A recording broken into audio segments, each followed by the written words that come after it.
Hello everybody, thanks for joining me again. Today we're going to be taking a look at making these sort of spacious little squelchy sounds, and they sound like this.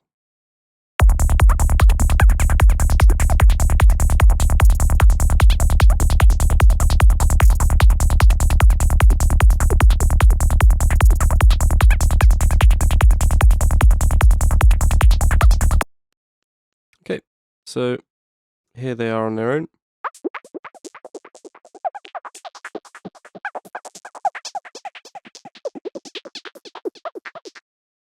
So the first thing you're going to need is a blank MIDI channel, and then we're just going to put a nice long MIDI note in it. I'm just going to copy this one over from the channel next to it, just so you can see.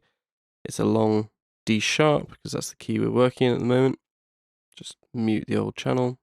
Okay, so we're going to get Serum and an arpeggiator, and let's get a velocity total random as well, in case we want that. Set the rate on the arpeggiator to 16ths, and the gate to about 25%. It's really up to you how long you do the gate. I just like it quite short for this type of sound. Okay, so now what we need is to turn on the noise oscillator, and let's go with this triangle shape and just drag the LFO shape over onto the noise.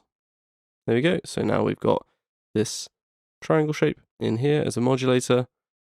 We're going to want to turn on key tracking, turn the level all the way down, and we're going to leave the rest of it alone. We're just going to put velocity though on the phase so that we have a bit of control over what's happening, even though we are just going to use total random in the end, but this is just so you can get some control over it if you like. Okay, so then go in here, the warp mode, and go FM noise oscillator, and then the amount you use is totally up to you. Let's get the filter going so we can kind of play around with that and make our minds up. Let's get a band pass, about 40% or so, again, sort of just to taste really. And then I'm going to set cutoff to about 125 hertz or so, something like that. Let's just use a macro, bring that back a little. So now we should have a sort of squelchy-ish little thing going on.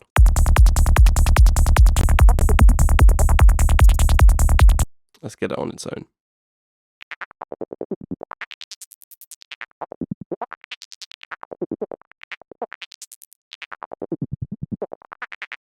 Okay, cool. So let's just have this be totally randomized for the moment. Let's just turn this macro all the way up, go into the matrix, macro 2 filter cutoff, and let's just use note on random 1 purely so that it can randomize it whilst we tweak the rest of the synth. Okay, so let's go back to this warp mode.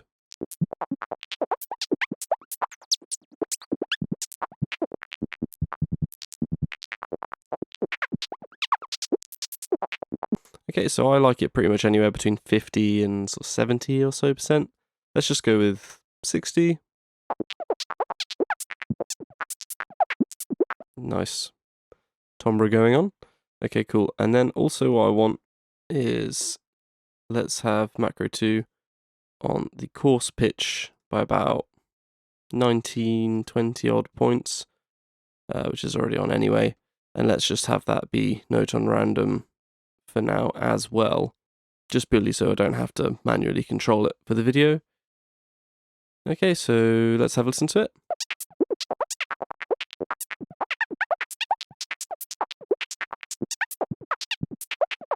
Cool. Starting to sound quite interesting. Alright, so for me, something that makes this type of sound give a lot more interest to the mix is when we start using some panning.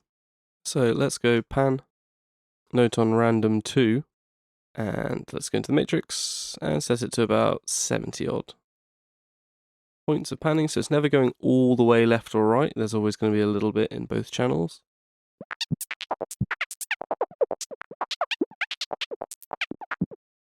Okay, cool. One sort of issue that I actually mentioned in the last video is that when we have this panning going on, when it goes all the way left or the right or whatever, it's actually getting louder in terms of peak value.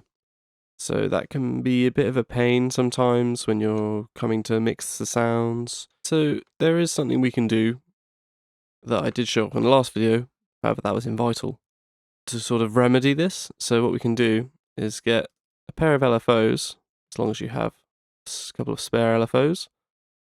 I'm going to go with trigger and a quarter. This bit doesn't really matter that much what mode you have it on, but I always just set it to trigger and a quarter for some reason. And then another LFO, set exactly the same way. Okay, I'm going to put both of these LFOs on the level and just have them go minus 100. Okay, cool. And then on LFO1, we want to go modulate Y, LFO bus 1, and then we want to modulate it with the same modulator that we use to control the panning. So note on random 2. Let's go to this other point and also set that to LFO bus 1. Pop into the matrix, turn the amount of modulation all the way up on the LFO bus 1 modulation. Okay, and then we're going to go into LFO 2 and do pretty much the same thing.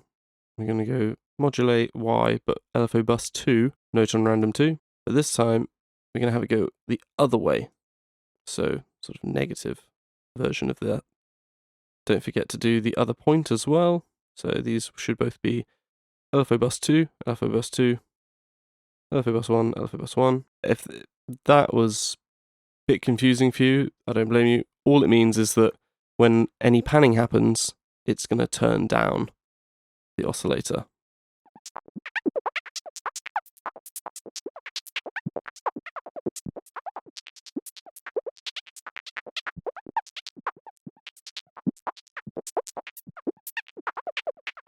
So you get to have this nice wide panning effect without getting all these big peaks in volume, and you get this kind of really nice dynamic thing going on that makes it feel like more of a space.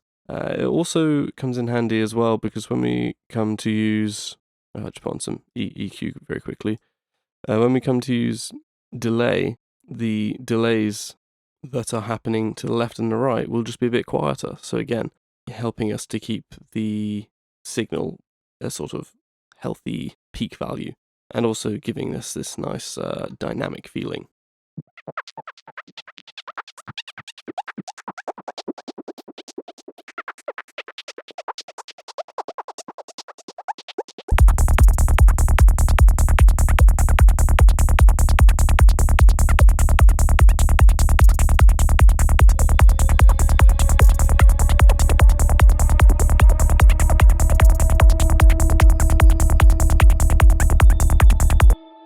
Okay, so hopefully you enjoyed the video.